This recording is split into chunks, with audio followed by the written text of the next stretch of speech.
시장의 고수들은 길목을 지키는 매매를 주로 하면서 회전율을 높이는 것을 지향을 합니다. 물론 이 한 가지의 방법만을 가지고 하는 건 아니겠죠.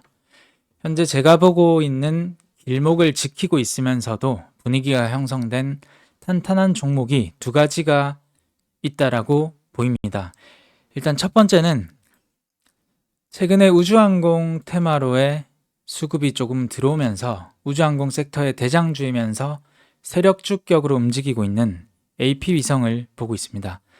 AP위성은 위성통신 사업을 영위하는 기업인데 정부에서 주도적으로 항공산업에 심혈을 기울이면서 우주, 원자력, 양자, 바이오 이렇게 과기 정통부에서 주요 R&D 예산이 현재 가장 높은 걸 볼 수 있죠. 또 다른 모멘텀상 AP 위성으로의 신규 수주 증가로 인한 수혜 가능성을 보고 있습니다. 우주개발에 1310억 투입 총력전, 그리고 달 착륙성 개발 사업을 시작한다. 이런 이슈들이 많고, 또 우주항공청 특별법, 이 과거부터 계속 이슈가 불거졌는데 여야 합의로 9일 이번 주 화요일에 국회 본회의에서 처리될 예정이다라는 좋은 이슈가 있습니다. 그 다음에 스페이스X, 일론 머스크가 이끄는 우주기업 스페이스X가 휴대전화와 직접 연결해 통신 서비스를 제공할 인공위성 6개를 처음으로 궤도에 쏘아 올렸다. LGU 플러스도 4일 통신업계에 따르면 스타링크와 서비스 협상을 끝낸 것으로 알려졌다고 합니다. 새해 가장 흥미로운 우주 탐사 이슈는 미국 우주 탐사 기업 애스트로보틱이 무인달 착륙선 이걸 순조롭게 진행된다면 8일에 발사할 예정이라고 합니다. 일본도 뛰어들었는데 1월 20일 첫 달 착륙 시도를 하면서 미국에선 아까 애스트로보틱 그 민간 기업 최초 도전이 있고 일본도 마찬가지의 첫 시도이죠. 그래서 이런 이슈들을 봤을 때 우주항공 테마는 볼 수밖에 없는 테마다라고 생각이 되고, 그 다음에 이 우주항공의 모멘텀들을 쭉 나열을 했습니다. 그리고 관련 일정이 이렇게 있으니까 하나하나씩 한번 참고를 하고 삭제도 하고 여러 가지 대조를 해보셨으면 좋겠습니다. 일단 오늘은 길목을 지킨다라는 제가 표현을 썼는데 1월 3일에 주가가 급등을 했고 1월 4일에는 최고로 많은 거래가 터지면서 한 차례 급등을 한 다음에 그 다음 다시 급락을 하고 주가가 제자리를 찾았습니다. 그 다음에 1월 5일에는 1월 4일의 거래량보다 절반 정도로 줄어든 거래량이 나왔을 때가 고점이었고, 하지만 등락을 본다면 1월 4일의 등락폭보다는 절반 정도가 나왔고, 하락폭을 보더라도 1월 4일의 하락폭보다는 1월 5일이 절반도 채 되지 않는 그런 하락폭이 나왔습니다. 그 다음 주가는 어떻죠? 이렇게 거의 등락이 없이 횡보성으로 주가가 움직이는 모습을 띱니다. 이런 구간을 길목이라고 하는데 그 길목에서 매매를 하면 급등락이 없기 때문에 심리적으로 그렇게 부담이 되지가 않습니다. 물론 하락이 나오면서 갭하락이 나오면서 아래에서 다시 한번 길목을 다질 수도 있습니다. 다지고 올라올 수도 있습니다. 그런데 일단 현재 기준으로는 길목이 AP위성에서 만들어졌고 이런 고점에서 추격으로 상승할 때 따라가는 그런 것만 아니라면 이런 길목에서 매매한 것은 상당히 부담이 없습니다. 일단 저도 오해가 없도록 말씀을 드리면 이렇게 일부 매수를 한 상태로 넘어온 상태이고 일봉상 그리고 이런 다양한 큰 모멘텀들이 있기 때문에 우주항공 테마의 대장주인 AP위성은 그 길목에서 잘 노려봐야 된다라고 관점 공유를 드리겠습니다. 16,000원 가격이 장대 양봉의 절반값입니다. 하지만 이런 대장주가 절반값까지 이렇게 내려온다는 것은 힘이 약한 거죠. 그래서 일단은 최소 장대 양봉의 25% 라인인 17,000원 구간 그리고 올라올 올선 구간은 받쳐줘야 된다. 받쳐준다면 역시 이 사이에서는 분할 매수 관점으로 언제라도 길목을 지킬 수 있다. 그런 매매를 해볼 수 있다는 관점으로 공유 드리겠습니다. 그 다음 두 번째 종목으로 아가방 컴퍼니를 보고 있습니다.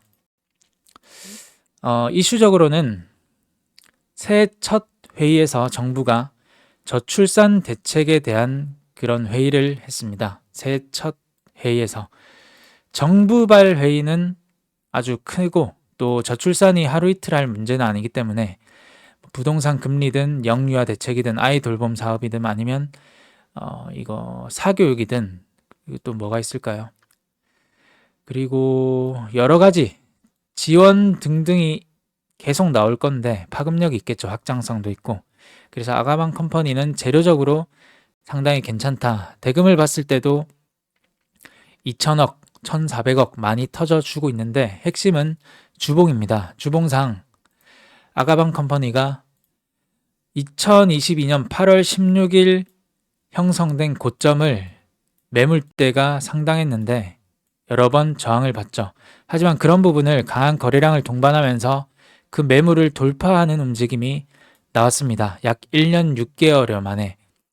그렇다는 것은 더 주목을 해볼 수가 있고 또 추가적으로 지난주 이 거래량은 약 9년 만에 들어온 역대급 거래량이다라는 모습에서 봤을 때 정부에서 첫 회의, 신년 첫 회의는 저출산, 그리고 주봉상 최대 거래, 그리고 잘 받쳐주는 움직임, 역시나 길목을 봐야겠죠.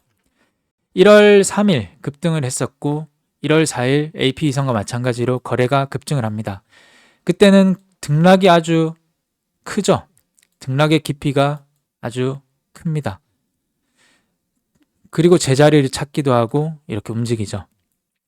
1월 5일에는 어떻습니까? 거래량이 1월 4일보다 절반도 채 되지 않은 거래량이 나오면서 주가적으로는 1월 4일에 비해서 1월 5일의 하락폭은 절반도 채 되지 않고 1월 4일의 급등세에 비해서 1월 5일 또한 절반도 채 되지 않는 그런 모습이 나오면서 길목을 한번 예상을 해주죠. 그러면서 장 후반부터는 전혀 급등락이 없는 움직임이 나오고 있습니다. 아주 잘 지켜주는 길목이라고 할 수 있죠. 이런 부분에서 추격을 하면 눌리면 심리적으로 버티기 힘들지만 길목에서 매매를 하면 크게 심리적으로 힘들지 않습니다. 물론 내려간다면 더 추가적인 분할 매수 관점은 또 꼭 잡고 대응을 해야겠죠. 그래서 아가방 컴퍼니는 다양한 이슈로 봤을 때 상당히 좋아 보이고 한 가지 우려스러운 것은 단기가율 지정이 되면서 월, 화, 수 단일가 거래가 됩니다. 30분씩.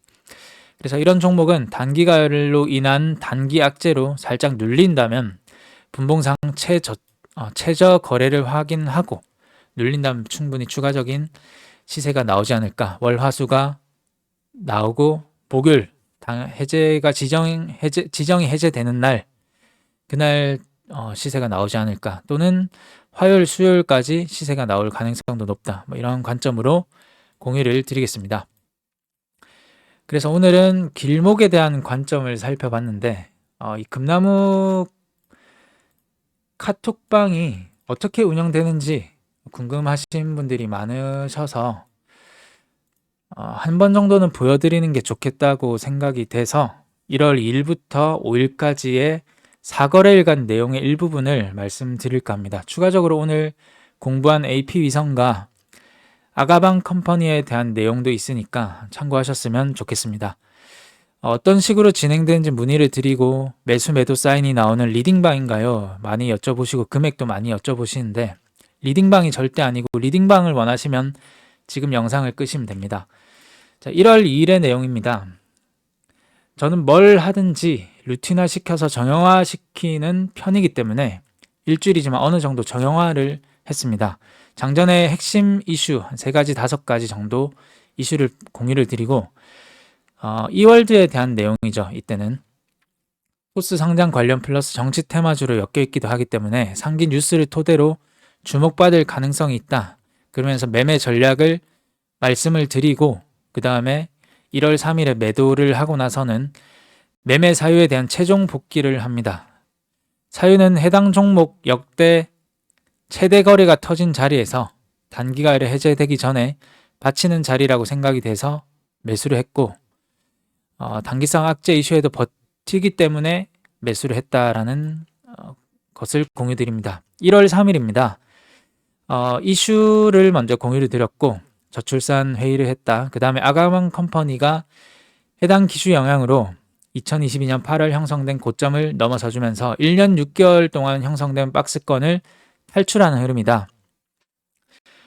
1,500억 가량 거래대금이 터졌었고, 저출산 테마가 지금 시장의 수급을 집중시킬 수 있을까? 저출산 테마는 일회성, 단발성 테마이다라는 인식이 강해서 지켜만 보고 매매를 하지는 못했는데, 결과적으로 조금 더 깊게 생각해 본다면 정부가 개입되었다는 것은 재료가 크다고 볼 수 있고, 올해 정부 첫 회의에서 저출산 문제를 다뤘다는 것은 의미를 부여할 수 있었던 것도 같다라고도 하죠. 저출산은 정말 화두 있는 문제이고, 정부 정책이나 지원 등이 나온다면 그 자체로 파급력과 확장성이 있을 것 같다는 생각입니다. 1월 4일 역시 장전에 6시부터 6시 반 사이에 이슈 공유를 3가지에서 5가지 정도 드립니다. 이때는 물류 차질 유가 급등 이슈로 흥구석유를 말씀을 드렸었고, 7,600원 가격대를 최근 잘 이탈하지 않는 모습에 가격 방어가 잘 되고 있다라고 말씀을 드렸습니다. 이날 상한가가 나오기도 했었죠. 그 다음 흥하해운은 1월 3일부터 한번 관점 공유를 드렸는데, 전일 관점 공유에서 말씀드린 것처럼 음봉으로 눌리고 눌리지만 버티는 움직임에 착안해서 매수 중인 종목인데 미리 말씀을 드렸었죠. 해운 관련주 하면 끼 있는 세력주의 움직임이다. 그리고 증시가 나스닥이 5일선 이탈, 추가적으로 21선을 이탈하면서 이럴 때는 해지성 관련 종목이 끼 있게 움직이는 경우가 종종 있다. 1월 4일 똑같은 내용으로 매매 전략입니다. 흥하해운의 주요 저항대와 지지대를 말씀을 드리면서 이렇게 관점 공유를 하죠. 그 다음에 매매를 다 끝내고 나서 최종 복귀하는 사유를 또 보고 있습니다. 매매 사유는 공격 테러에 의한 물류 차질, 해운 관련주로의 수급, 현재 상승형 음봉으로 매물 소화가 잘 되고 있어서 추가적인 상승 가능성이 높지만 오늘 매도 전략으로 잡았기 때문에 차익을 실현을 했습니다. 하지만 실현을 하고 나서 곧 있다가 또 상한가에 가기도 했죠. 1월 5일 내용입니다. 장전 공부 내용을 토대로 한 줄 요약을 하고 관심 종목을 나열합니다. 시장 상황에 대한 공부도 하고, 그 다음에 AP위성 개인 매매 상황을 공유드리기도 합니다. 오늘 거래가 터지지 않는 자리에서 큼지막하게 눌릴 때마다 분할 매수 접근으로 역시 길목을 지키는 매매 전략을 공유를 했고, 프로그램 물량 부담이 적다고 생각해서 나감에도 버틸 가능성이 높다. 차주 정도 매도 자료 예상해보고 있고, 손절매를 하더라도 관점 공유를 꼭 드립니다. 하지만 이번 주는 손절매한 종목이 없어서 관점 공유는 드리지 못했습니다. 1월 5일 똑같은 내용입니다. 아가방 컴퍼니에 대한 내용인데, 하나갤러리아 차트가 한 차례 이렇게 받치고 나서 받쳐놓으면 하루 이틀 받치면 빠른 시세를 주는 경우가 많듯이 아가방 컴퍼니도 마찬가지로 동일 관점으로 받쳐놓는 모습인데, 매수하고 싶지만 주말이 끼어 있어서 종목에 대한 혹시나 모를 악재에 대비해서 하루만 참겠다라는 말씀이죠. 그리고 이런 말들, 시장 분위기 및 심리에 대한 말들도 많이 드립니다. 이런 식으로. 그 다음 더 많은 공부 내용들이 있고 앞으로 공부할 내용도 많습니다. 하루하루 바쁜 일과로 정보와 재료 분석이 힘드신 분들은 금나무 카톡방을 통해서 시간 단축을 하시면 좋을 것 같습니다. 금액 여쭤보시는 분들이 많으신데 월 금액은 부담없이 3만원으로 하고 있습니다. 끼 있게 부각될 종목들, 매매 전략과 일정들을 정리해드리고 있으니까 더 많은 공부가 필요하신 분들은 고정 댓글에 남긴 카톡 링크를 통해서 대화를 걸어주시면 제가 안내해드리겠습니다. 한 주도 내동매매 없이 건승하시길 바랍니다. 감사합니다.